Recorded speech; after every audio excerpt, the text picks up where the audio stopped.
चलिए, तो सबसे पहला टॉपिक स्टार्ट करते हैं, डिजिटल कंप्यूटर, जो बहुत इंपॉर्टेंट भी है। इसे एक और नाम से जाना जाता है, von Neumann architecture. Von Neumann architecture क्या कहता था कि मेरे पास मेनली तीन ही इनपुट डिवाइस होंगे, ठीक है, तीन ही हार्डवेयर होंगे।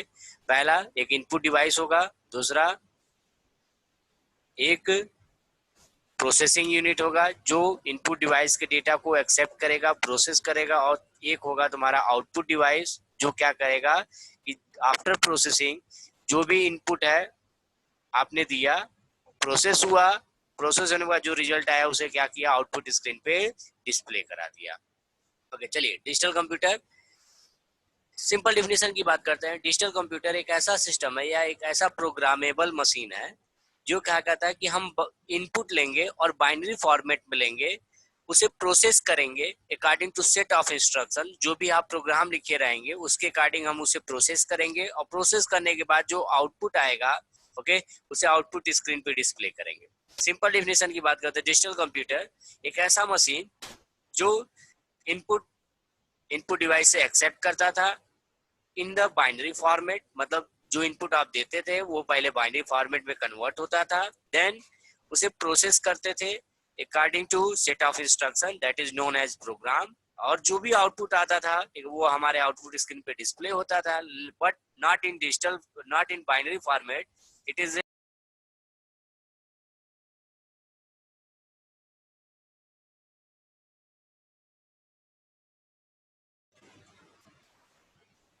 हाँ, तो चलिए, डिफिनेशन सिंपल यही था।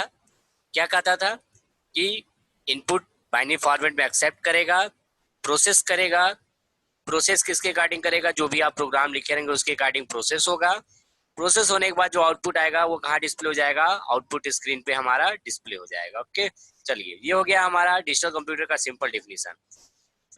बात करते हैं जो मेन कंपोनेंट्स होते हैं, जो सिस्टम आज हम यूज कर रहे हैं आज के एरा में, ठीक है, दैट इज डिजिटल कंप्यूटर। जो आप लैब में इस्तेमाल करते हैं, जो आप घर पे इस्तेमाल करते हैं, सारे के सारे हमारे डिजिटल कंप्यूटर है।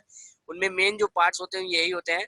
आप देखे होंगे आपके पास कीबोर्ड और माउस होगा, दैट इज इनपुट डिवाइस। एक सीपीयू होगा जिसके थ्रू हम इनपुट देते थे और वो सारा इनपुट एक्सेप्ट होता था, उसके सीपीयू के पास जाता था बाइनरी फॉर्मेट में, वो काम करता था। काम करने के बाद जो आउटपुट होता है उसको मॉनिटर पे डिस्प्ले करता था। Okay, that is monitor is output device. तो मेन तीन ही पार्ट होते हैं हमें।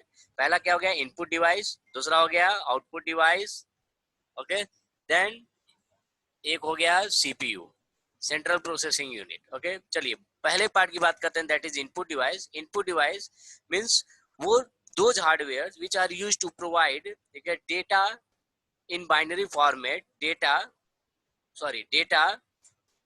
टू द सिस्टम या to the CPU that is converted into binary format. मतलब ऐसे डिवाइस जिनके थ्रू, ठीक है, हम कोई भी इनपुट या डेटा जब हम देना चाहते हैं तो जिन हार्डवेयर का इस्तेमाल करते हैं उन्हीं को कहते हैं हम input device. Okay, input device के थ्रू सारे हम हार्डवेयर को, नहीं, इनपुट डिवाइस वो सारे हार्डवेयर हैं जिनके थ्रू हम सीपीयू को क्या करते हैं, डेटा प्रोवाइड करते हैं। ओके, अब ठीक है, दूसरा है आउटपुट डिवाइस। आफ्टर प्रोसेसिंग जो रिजल्ट होता है जिस हार्डवेयर पे डिस्प्ले होता है, ठीक है, जिस हार्डवेयर पे हम उसका आउटपुट डिस्प्ले कराते हैं उसी को कहा जाता है आउटपुट डिवाइस। तो मेन दो हो गए, पहला हो गया इनपुट जिनके थ्रू हम डेटा प्रोवाइड करेंगे, ओके, आउटपुट डिवाइस जिसके थ्रू हम आफ्टर प्रोसेसिंग जो रिजल्ट आया उसे डिस्प्ले कराएंगे। ओके, इनपुट डिवाइस की बात करते हैं तो बहुत सारे इनपुट डिवाइस हैं, मेनली आप यूज करते हैं keyboard mouse. Okay, keyboard mouse हो गया, इसके अलावा स्कैनर। स्कैनर क्या होता है, जो क्या करेगा, सॉफ्ट हार्ड कॉपी को किस में कन्वर्ट करेगा, सॉफ्ट कॉपी। हार्ड कॉपी मतलब that is written on the place paper. Okay, page और पेपर, जो पेपर पे हमने लिखा है या पेज पे लिखा है जिसे हम टच कर रहे हैं, ओके, जिस पे हम लिखते हैं, that is your hard copy. उस हार्ड कॉपी का इमेज बना के, पीडीएफ बना के, कुछ भी बना के अगर आप उसे सिस्टम में स्टोर कर देते हैं, that is your soft copy. Okay, तो कोई भी डेटा जब आपका पेज पे है, जैसे आपकी डिग्री है, आपके पास कोई भी डिग्री है, ठीक है, मार्कशीट है, फोटो है, उसे आप स्कैन करिए, स्कैन करने के बाद उसको सिस्टम या मोबाइल में स्टोर कर लिए, that is your soft copy. तो स्कैनर एक ऐसा डिवाइस है जो हार्ड कॉपी को किसमें कन्वर्ट कर देता है, सॉफ्ट कॉपी में। ओके, इसके अलावा और भी बहुत सारे इनपुट डिवाइस हैं, टच स्क्रीन है, स्टाइलस है, जॉयस्टिक है, OMR रीडर है, बार कोड रीडर है, एटसेट्रा। बहुत सारे इनपुट डिवाइस आपके पास हैं, माइक है। ओके, ये सारे के सारे क्या हो गए आपके इनपुट डिवाइस, जिनके थ्रू हम सिस्टम को इनपुट प्रोवाइड करते हैं। ओके, चलिए अगला है आपका आउटपुट डिवाइस। आउटपुट डिवाइस मतलब आफ्टर प्रोसेसिंग जो रिजल्ट होगा इसी पे दिखेगा, इसी हार्डवेयर पे, that is your output device. Okay, output device में सबसे मेन एग्जांपल है आपका मॉनिटर। ठीक है, मॉनिटर के अलावा और भी बहुत सारे हैं। प्रिंटर आपने देखा, प्लॉटर देखा, प्रोजेक्टर देखा, स्पीकर देखा, ये सारे के सारे क्या होते हैं हमारे आउटपुट डिवाइस होते हैं। ओके, जो मेन पार्ट है that is your CPU। Okay, जो सेंट्रल पार्ट होता है that is brain of the computer. जो भी इंस्ट्रक्शन दिए, ठीक है, ये इसी के पास जाओगा, ये काम करेगा और ठीक है देन आउटपुट प्रोड्यूस करेगा।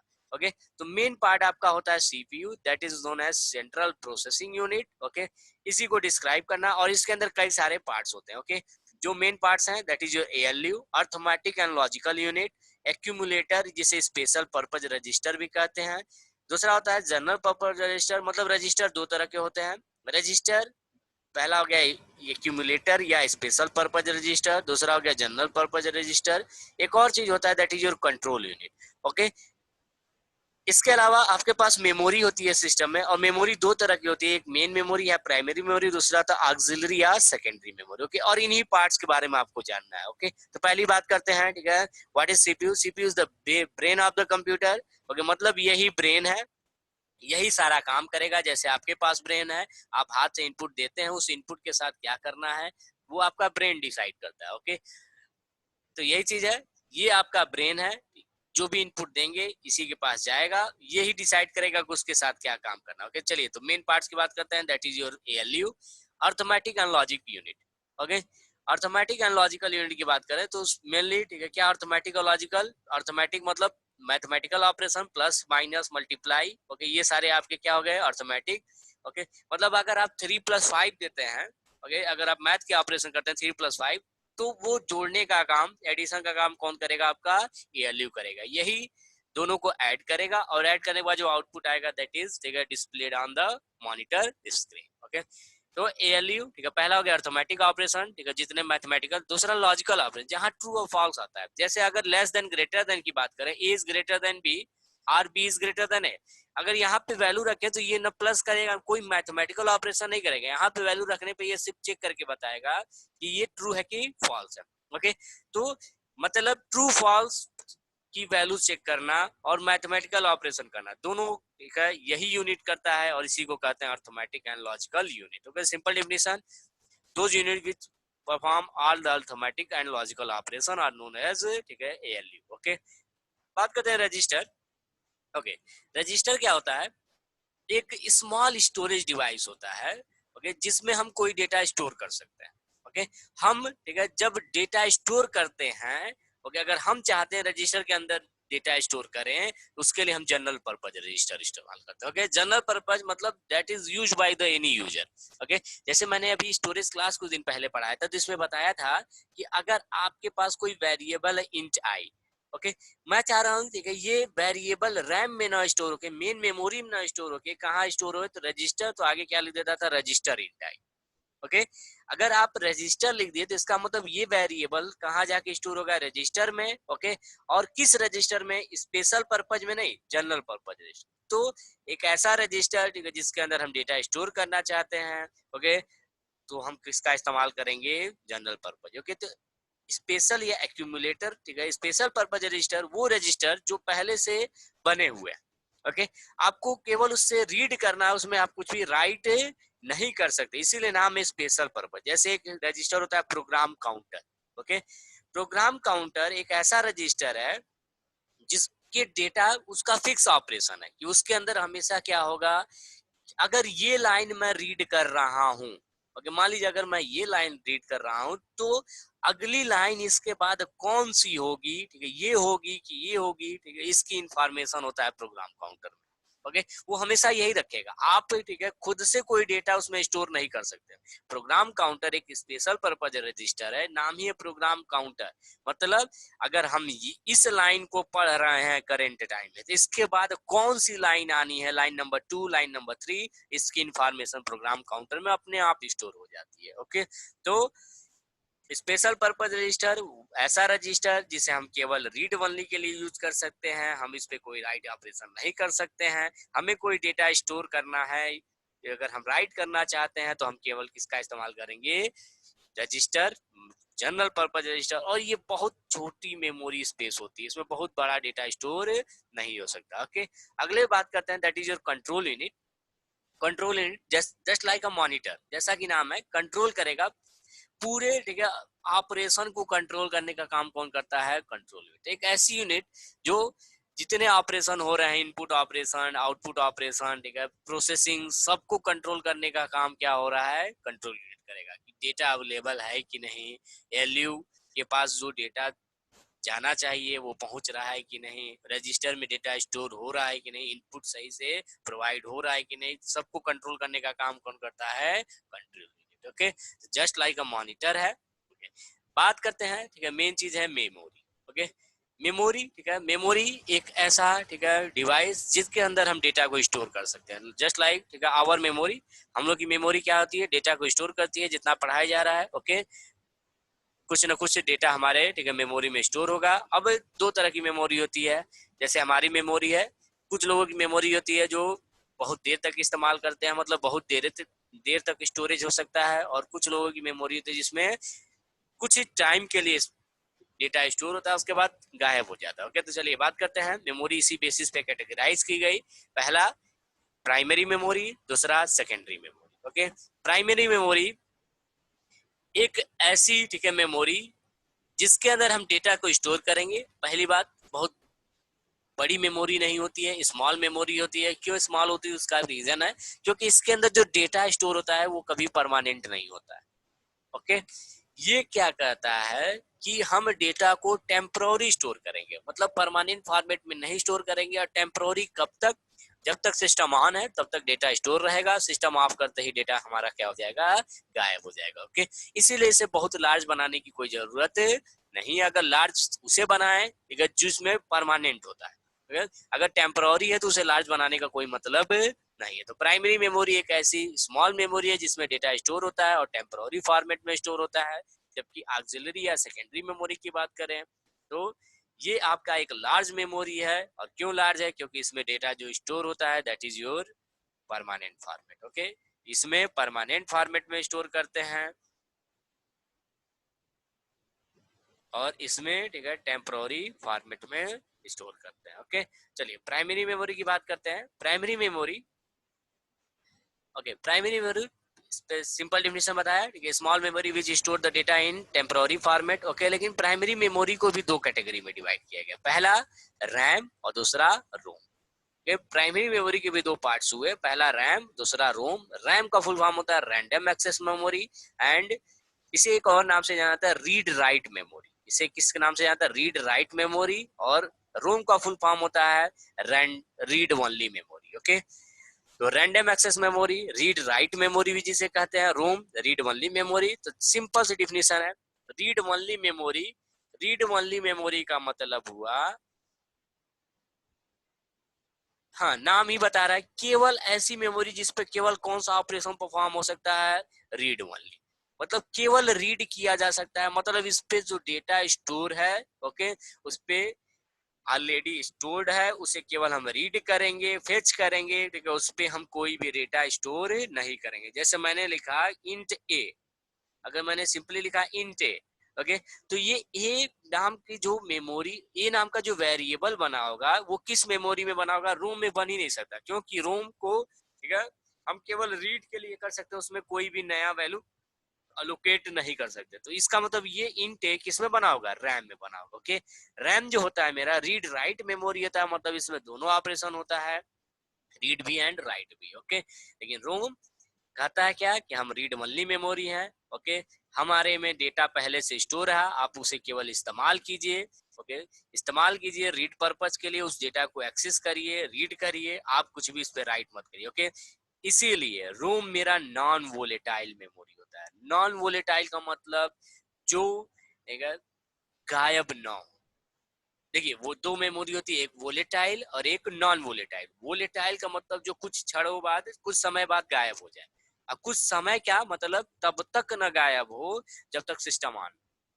ओके, जब सिस्टम ऑफ हो डेटा क्या हो जाए, गायब हो जाए। तो वोलेटाइल मेमोरी एक ऐसी मेमोरी है जिसमें डेटा गायब हो जाता है जब सिस्टम को हम शट डाउन करते हैं। तो वही लिखा है, ठीक है, the content are lost when the power goes off. Okay, या इज टर्न ऑफ, मतलब जब पावर बंद करते हैं, पावर सिस्टम को टर्न ऑफ करते हैं तो डेटा क्या हो जाता है, मेरा क्या हो जाता है, लॉस्ट हो जाता है, ठीक है, गायब हो जाता है, और इसी को कहते हैं वोलेटाइल मेमोरी। कहते हैं वोलेटाइल मेमोरी, ठीक है, नॉन वोलेटाइल रूम, ठीक है, परमानेंट होता है, इसका डेटा गायब नहीं होता है। ओके, इसका मतलब ये नॉन वोलेटाइल। और होता क्या है इसके अंदर, एक सॉफ्टवेयर होता है जिसका नाम है बेसिक इनपुट आउटपुट सॉफ्टवेयर। तो रोम के अंदर पहले से ही एक सिस्टम सॉफ्टवेयर या एक सिस्टम इंस्टॉल होता है जिसका नाम होता है BIOS, basic input output software.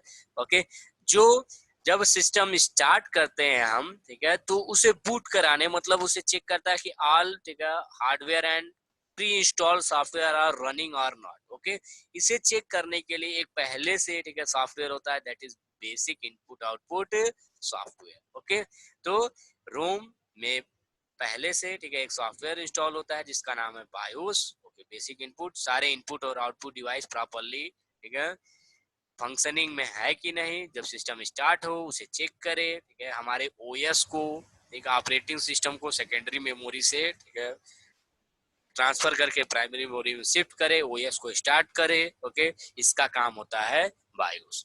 Okay, बात करते हैं रैम। ये ऐसी मेमोरी जिसे हम इस्तेमाल करेंगे, हम जो लिखते हैं इंटे, ए नाम का वेरिएबल जो क्रिएट होता है वो इसी के अंदर होता है। ओके, लेकिन वो ए नाम का वेरिएबल तब तक बना रहेगा जब तक सिस्टम ऑन है। सिस्टम ऑफ करिए, वेरिएबल गायब। ओके, प्रोग्राम बंद करिए, वेरिएबल गायब। उसका मतलब वोलेटाइल मेमोरी है, तब तक एक्सेस करेंगे, ठीक है, जब तक सिस्टम ऑन है। सिस्टम ऑफ कीजिए, डाटा क्या हो जाएगा आपका, गायब हो जाएगा। तो ये हो गया रैम एंड रोम। ओके, मैंने इसके पहले एक चीज और बताया था कि रैम भी दो तरह के होते हैं, एक डी रैम और एक एस रैम। ओके, रैम भी दो तरह के होते हैं, पहला होता है डी रैम और दूसरा होता है एस रैम। डी रैम और एक होता है मेरा एस रैम।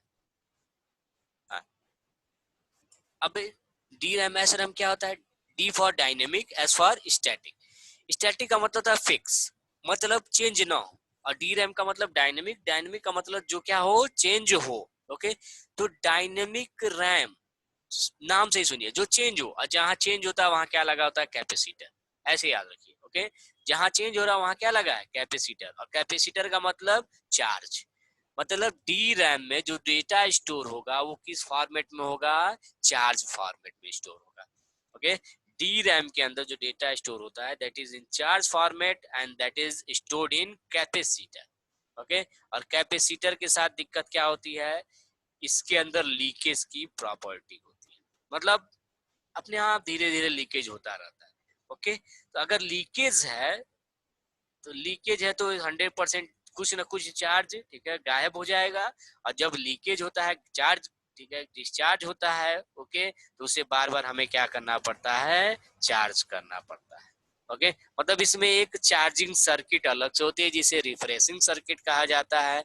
इसीलिए डी रैम थोड़ा स्लो भी होता है और इसका कास्ट भी क्या होता है, ज्यादा होता है। ओके, तो डी रैम, ठीक है, डायनेमिक रैम। डायनेमिक रैम का मतलब जो बार बार चेंज होता रहे, चेंज होने का मतलब चार्ज। कैपेसिटर, कैपेसिटर का मतलब चार्ज फॉर्मेट में स्टोर होगा डेटा। कैपेसिटर के साथ लीकेज की प्रॉपर्टी होती है, अगर लीकेज है तो 100% उसे बार बार चार्ज करना पड़ेगा। और इसीलिए, ठीक है, डी रैम हमारा स्लो होता है और थोड़ा कॉस्टली हो जाता है। जबकि एस रैम के साथ ऐसा नहीं है, इसमें वोल्टेज में डेटा स्टोर करते हैं, इसीलिए इसमें ट्रांजिस्टर्स लगे होते हैं। ओके, और ट्रांजिस्टर है, वोल्टेज है, ठीक है, इसका मतलब नो लीकेज। अगर नो लीकेज तो इसका मतलब नो रिफ्रेशिंग सर्किट, इसीलिए ये फास्ट भी होता है और इसकी, ठीक है, क्या कहते हैं, स्पीड भी क्या होती है, फास्ट होती है, और ये ज्यादा कॉस्टली भी नहीं होता in compare to S D RAM. Okay, तो ये है, ठीक है, आपका रैम। तो रैम, ठीक है, random access memory, volatile memory, जिसमें डेटा स्टोर करते हैं, हम इस्तेमाल रैम ही करते हैं। दो तरह के होते हैं, पहला होता है आपका डी रैम, दूसरा होता है S RAM. D RAM dynamic RAM, charge, capacitor, leakage, ठीक है, चार्जिंग सर्किट, स्लो, ठीक है, कास्टली, ठीक है, S RAM, voltage transistor, no leakage, ठीक है, फास्ट एंड, ठीक है, not costly in compare to D RAM. Okay, ROM, ROM क्या कहता है, रीड ओनली मेमोरी, ठीक है, मतलब केवल रीड करेंगे, परमानेंट स्टोरेज होता है, इसका मतलब इसमें प्री इंस्टॉल्ड कोई सॉफ्टवेयर होता होगा, that is known as BIOS, basic input output software. Okay, अब बात करते हैं मेरे पास, ठीक है, बचा क्या, ठीक है, रोम की बात करते हैं। रोम भी कई तरह के होते हैं, सबके बारे में जानना नहीं हमें, सिर्फ नाम जान लीजिए। एम रोम, मास्टर रोम, ठीक है, पी रोम, प्रोग्रामेबल रोम, ठीक है, प्रोग्रामेबल रेंडर एक्सेस मेमोरी, ठीक है, रीड ओनली मेमोरी। ओके, चलिए, ई प्रोम, ठीक है, erasable programmable read only memory, और EPROM, electrically erasable programmable read only memory. Okay, तो ये सारे आपके, ठीक है, टाइप्स होते हैं रोम के। ओके, सिर्फ नाम जानना है, ठीक है, डिटेल नहीं जानना आपको। चलिए बात करते हैं that's last one, that is your secondary memory. Secondary memory, हाँ, मेमोरी दो, प्राइमरी, सेकेंडरी। प्राइमरी मतलब small, temporary, secondary memory large and permanent. तो एक लार्ज मेमोरी है जिसमें डेटा हम क्या करते हैं, स्टोर करते हैं, और परमानेंट फॉर्मेट में स्टोर होता है। ओके, और इसमें दो तरह के मीडियम आते हैं तुम्हारे, या तो मैग्नेटिक मीडिया इस्तेमाल होगा, या तो ऑप्टिकल मीडिया। ऑप्टिकल मीडिया मतलब सीडी, डीवीडी। ओके, ये आपने देखा होगा, सीडी डीवीडी। सीडी का फुल फॉर्म होता है कम्पैक्ट डिस्क, और डीवीडी का होता है digital versatile disk. Okay, magnetic media hard disk, जो मेनली अब इस्तेमाल होता है, that is your hard disk. Okay, magnetic tape जो पहले इस्तेमाल होता था। ओके, एक टेप आता था जिसे हम कैसेट कहते थे, तो magnetic tape is the example of, ठीक है, आल्सो सेकेंडरी मेमोरी। ओके, और एक बहुत पहले फ्लॉप हार्ड डिस्क के पहले चलता था, that is your floppy disk. Okay, तो ये हो गया आपका डिजिटल कंप्यूटर। तो सिंपल अगर कहूँ कि डिजिटल कंप्यूटर होता क्या है, तो फिर से एक बार शुरू से देखिए, ये बहुत इंपॉर्टेंट क्वेश्चन है, आता भी है आपका। तो सिंपल अगर आपको लिखना है तो डिजिटल कंप्यूटर, पहली बात, digital computer is a system which takes input in binary format, process it according to program, and present output in binary format. Okay, this is the definition of digital computer. Simple diagram है, तीन ही main component होते हैं, you input device, output device and CPU. CPU के अंदर इतने सारे parts हैं जिसको आपको डिस्क्राइब करना है। ओके, बहुत बड़ा बड़ा डिफिनीशन नहीं लिखना है, छोटे में सबको डिस्क्राइब कर देना है। तो input device, those hardware which are used to provide raw data to the CPU, okay, is known as input device. For example, keyboard, mouse, joystick, scanner, और भी बहुत सारे हैं, ठीक है, bar code reader, OMR reader, mic etcetera. Okay, बात करते हैं अगला, output device, those hardware which are used to display the output after processing। Okay, मतलब ऐसे हार्डवेयर जो आउटपुट डिस्प्ले करते हैं after processing. For example monitor, सबसे अच्छा एग्जांपल। देन प्रिंटर, प्रिंटर क्या करता होगा, हार्ड कॉपी में कन्वर्ट करता है सॉफ्ट कॉपी को। ओके, अगला प्रिंटर, प्लॉटर, ठीक है, बताया था प्लॉटर, ठीक है, लार्ज, अगर किसी पेज पे आपको प्रिंट करना है तो दैट इज प्रिंटर। अगर किसी पोस्टर को प्रेजेंट करना है किसी लार्ज पेपर पे या किसी क्लोथ्स पे, ठीक है, तो that is done by the plotter. Okay, फिर आपका हो गया प्रोजेक्टर, प्रोजेक्टर मतलब जो लार्ज डिस्प्ले करता है। Okay, that is plotter, projector, sorry. And these are the examples of speaker, आप जानते ही हैं, speaker is a good example of output device. अब बात कर रहे हैं, ठीक है, एक है CPU, that is main component of our digital computer. For example, CPU consists of several parts. Okay, CPU is known as also brain of the computer. Okay, बात करते हैं LU, arithmetic and logic unit, मतलब ऐसा unit जो दो operation करता है, arithmetic and logical. Accumulator, okay, special purpose register, okay, only used for read only operation, not for write operation. Okay, general purpose register is to small storage device which is used for read and write both operation. Okay, simple है। इसका example आप लिख सकते हैं program counter, और ये तो आपका सिंपल ही है। Okay, control unit just like a monitor. Okay, monitor of the class. It control all the operation, input operation, output operation and processing of system. Okay, तो बस सिंपल डिफिनेशन लिखिए. Primary memory, memory is a primary memory की बात करें, ठीक है, तो primary memory is small memory which store the data in temporary format. ठीक. टाइप्स ऑफ प्राइमरी मेमोरी दो तरह के होते हैं, रैम, रोम. रैम का फुल फॉर्म होता है random access memory, and ROM is read only memory. Okay, RAM which is used for both read and write operation. ठीक है. ROM which is used for only read operation. It contains a pre-installed software named as BIOS, basic input output software. Okay, simple है. Okay, RAM की बात करें, ठीक है, तो RAM भी आपका दो तरह के होते हैं. ठीक है, पहला होता है डी रैम. ओके, दूसरा होता है एस रैम. नाम से याद रखिएगा, डी रैम डायनेमिक मतलब चेंज मतलब कैपेसिटर. ओके, और मतलब चार्ज आ गया.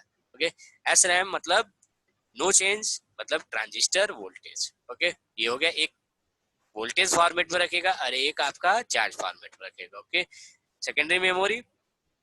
Okay, large memory which store large amount of data in permanent format. Okay, ये भी दो तरह का होता है, एक या तो ऑप्टिकल मीडिया होगा या तो magnetic. Optical media CD DVD जिसमें आता है. ओके, और मैग्नेटिक मीडिया जिसमें आपका हार्ड डिस्क आता है, मैग्नेटिक टेप आता है, फ्लॉपी डिस्क आता है, एक्सेट्रा. ओके, तो ये एक सबसे इंपॉर्टेंट टॉपिक था. ओके, फर्स्ट यूनिट का. इसके अलावा ये कुछ और टॉपिक्स हैं जो इसमें इंपॉर्टेंट्स हैं. चलिए बात करते हैं algorithm. Okay, simple definition, algorithm step by step instruction to solve any problem. Okay, algorithm की बात करें तो एल्गोरिथम क्या होता है, किसी भी प्रॉब्लम को स्टेप बाय स्टेप सॉल्व करने के लिए जो भी हम स्टेप्स या जो भी हम कहते हैं कि रूल्स लिखते हैं, that is known as algorithm. Okay, अगर बात करें तो एल्गोरिथम की अगर ये बात करें इफिशियंसी ऑफ एल्गोरिथम कैसे नापा जाता है. ओके, तो दो चीजें होती हैं, या तो स्पेस कम्प्लेक्सिटी दिखी जाती है या तो टाइम कम्प्लेक्सिटी. स्पेस मतलब अगर किसी प्रोग्राम को रन कराना है तो आपको टोटल कितने स्पेस की जरूरत पड़ रही है. ओके, टाइम कम्प्लेक्सिटी किसी प्रोग्राम को रन कराने में टोटल कितना टाइम कंज्यूम हुआ, that is known as time complexity. This is your efficiency of algorithm. Okay, तो चलिए ये हो गया एल्गोरिथम. एग्जांपल आप कोई भी लिख लीजिएगा. ठीक है, पहला स्टेप हमेशा स्टार्ट होता है और लास्ट वाला क्या होता है आपका स्टॉप होता है. ओके, जैसे सी बराबर ए प्लस बी के बाद है तो रीड. ठीक है, यहाँ पे हमने बताया है greatest number among three numbers, इसका एल्गोरिथम है. तो first one is your start. Okay, read x y z. Okay, second step. Third step, अगर नेस्टेड इफ एल्स मैं कर रहा हूँ, if x is greater than y, अगर एक्स वाई से बड़ा है तो 100% एक्स को जेड से भी बड़ा होना चाहिए. अगर ऐसा है तो x is greater, otherwise else की जगह आप लिख सकते हैं otherwise. Okay, else Z is greatest. अगर ये गलत है, स्टेप थर्ड गलत है, तो ये सीधा इस एल्स के पास जाएगा. और अगर ये गलत है, x is greater than y, तो इसका मतलब 100% y is greater than x. तो यहाँ क्या चेक कर लेना, y is greater than z, तो ग्रेटर वाई अदरवाइज जेड और स्टॉप. ओके, आप कोई भी एल्गोरिथम का एग्जांपल ले सकते हैं, सिंपल कोई भी एक प्रोग्राम लीजिए. ओके, उसका एल्गोरिथम लिख सकते हैं. ओके, ये जरूर पता होना चाहिए कुछ कैरेक्टरिस्टिक्स होते हैं एल्गोरिथम के. ओके, जो मैं पहले भी बता चुका हूँ. Okay, input, output, definiteness, finiteness, effectiveness. Okay, input मैंने बताया था कुछ ऐसे प्रोग्राम होते हैं जिनमें इनपुट नहीं देना पड़ता है, जैसे पैटर्न वाला प्रोग्राम. ओके, तो इट में एक्सेप्ट जीरो और मोर इनपुट, या तो जीरो इनपुट लेगा या तो जीरो से ज्यादा इनपुट लेगा, लेकिन एटलीस्ट प्रोड्यूस वन आउटपुट, लेकिन कोई ना कोई एक आउटपुट जरूर आएगा. ओके, फिर बात करते हैं डिफिनिटनेस. ठीक है, मतलब सारे स्टेप्स जो होने चाहिए क्लियर होने चाहिए, वेल डिफाइंड होने चाहिए.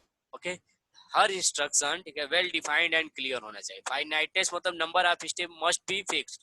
ओके, मतलब ये नहीं कि हाँ ये एल्गोरिथम लिख रहे हैं स्टार्ट हुआ स्टॉप हो ही नहीं रहा. ओके, तो इसका मतलब नंबर ऑफ स्टेप 1 2 3 4 जो नंबरिंग दे रहे हैं, that must be finite. Okay, finite जरूर होना चाहिए. इफेक्टिव, इफेक्टिव का मतलब जिस काम के लिए बनाया गया उसका आउटपुट जरूर आना चाहिए, वही काम होना चाहिए. ओके, तो फाइनाइट टाइम में ठीक है हमारा आउटपुट जरूर आ जाना चाहिए.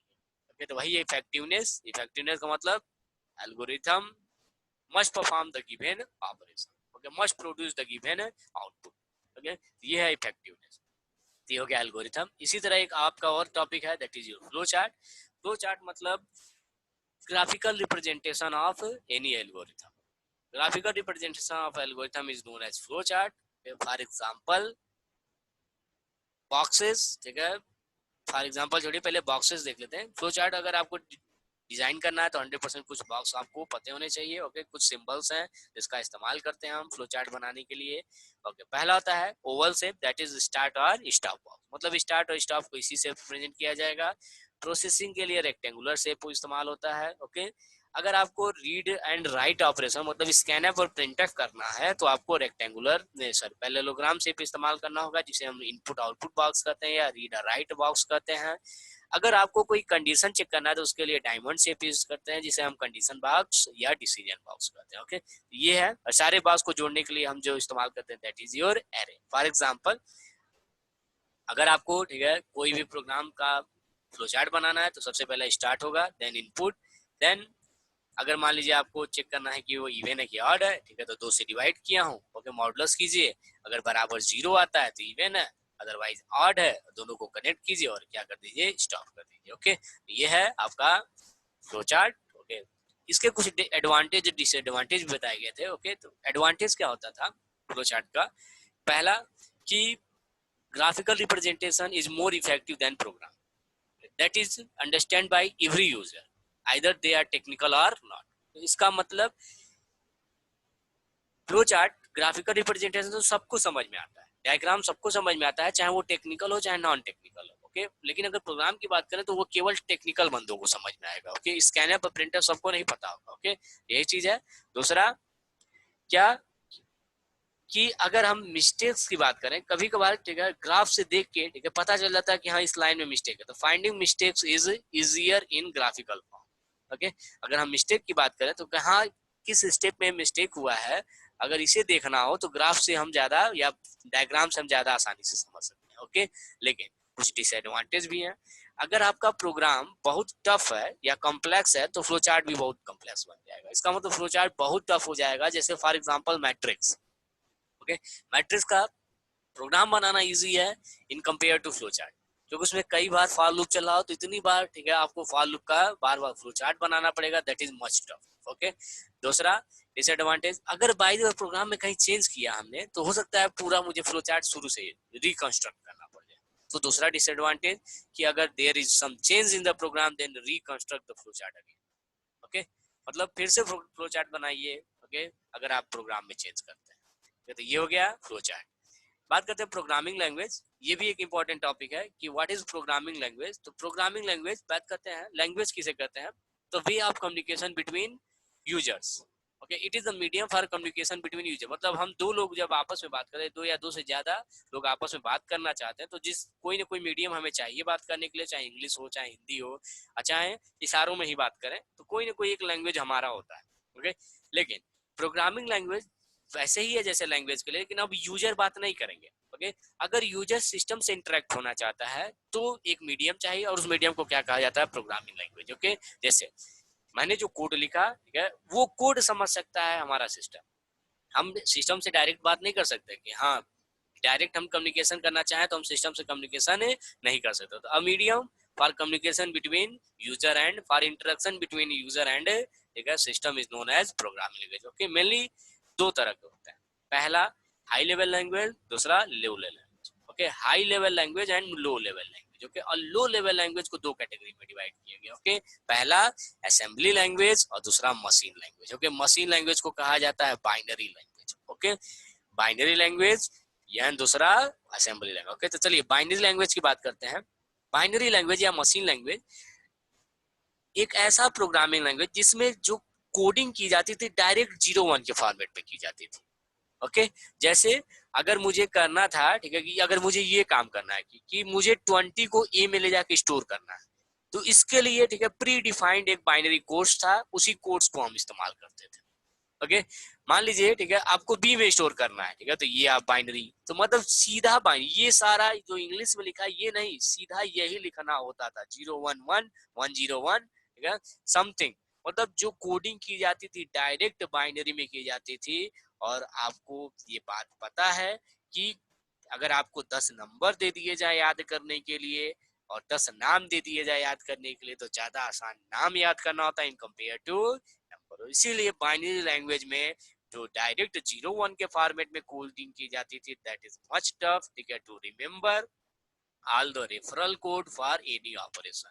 ओके, अगर आपको कोई भी ऑपरेशन करना है तो आपको कोडिंग बाइनरी में ही करनी पड़ेगी, मतलब आपको बाइनरी कोड से याद होने चाहिए, और बहुत टफ था बाइनरी कोड याद करना। ओके, इसीलिए ठीक है अगला लैंग्वेज लगाया निकाला गया, that is assembly language. Assembly language ने क्या कहा, ठीक है, अभी मैंने बताया कि नाम याद करना ज्यादा आसान है, इसने वही काम कहा कि असेंबली लैंग्वेज में 0 1 को रिप्लेस कर दिया कुछ वर्ड से। ओके, कुछ वर्ड का इस्तेमाल किया और उसको रिप्लेस कर दिया 0 1 को। ओके, और उन वर्ड्स को कहा गया न्यूमोनिक्स। क्या कहा गया, न्यूमोनिक्स। जैसे जैसे जो 0 1 0 1, ठीक है, मान लीजिए अगर आपको ऐड करना है, ओके, ऐड करना है तो 0 1 0 1 1 0 1, ठीक है, 3 लाइन लिखता है ऐसे, उसके जगह मैंने लिख दिया ऐड एबी। ओके, तो यहाँ पे एक वर्ड इस्तेमाल किया जिसका नाम था ऐड, और यही वर्ड ऐड क्या कहलाया आपका, न्यूमोनिक्स कहलाया। तो कुछ पर्टिकुलर वर्ड्स थे जिनके याद करके हम आसानी से ऑपरेशन कर सकते थे। आपका आसान था, ठीक है, in compare to binary language, लेकिन अभी भी हमें ये शब्द याद करने ही थे। ओके, क्या जरूरत है याद करने के लिए, अगर हम बचपन से पढ़ते आ रहे हैं सी बराबर, ठीक है, एडिशन का फार्मूला था ए प्लस बी, तो क्यों ना सीधा ए प्लस बी इस्तेमाल किया जाए। Okay, and that is used in high high level, मतलब mathematical instruction as it is इस्तेमाल किए गए जैसे वो मैथ्स में अपीयर होते हैं। तो हाई लेवल लैंग्वेज, ठीक है, मच इजियर हो गया इन कंपेयर टू आपका binary language and assembly language. क्यों इजियर हो गया, क्योंकि इसमें कुछ भी आपको मैथमेटिकल एक्सप्रेशन के लिए कोई शब्द नहीं इस्तेमाल करना था। अगर आपको पता है कि एडिशन का फार्मूला सी बराबर ए प्लस बी होता है, तो वही इस्तेमाल करते थे हम लोग, सी बराबर ए प्लस बी। ओके, तो मेनली 3 लैंग्वेज हो गया आपके, ठीक है, पहला हो गया आपका बाइनरी लैंग्वेज, एंड दूसरा हो गया आपका असेंबली लैंग्वेज, ओके, और तीसरा हो गया हाई लेवल। ओके, अब बात करते हैं असेंबली लैंग्वेज। अगर मैंने लिखा है ये line add a comma b, तो सिस्टम 100% मेरा बाइनरी समझता है। तो अगर बाइनरी लैंग्वेज की बात करें, अगर कोडिंग हम 0 1 0 1 में ही कर रहे हैं, तो ये कन्वर्ट करने की जरूरत नहीं, क्योंकि सिस्टम इसे डायरेक्ट समझ सकता है। ओके, इसका मतलब बाइनरी लैंग्वेज में अगर कोडिंग करते हैं तो सिस्टम की स्पीड बहुत तेज होती है। क्यों बहुत तेज होती है, क्योंकि सिस्टम डायरेक्ट समझ सकता है 0 1 0 1 को। ओके, लेकिन अगर हम वही असेंबली लैंग्वेज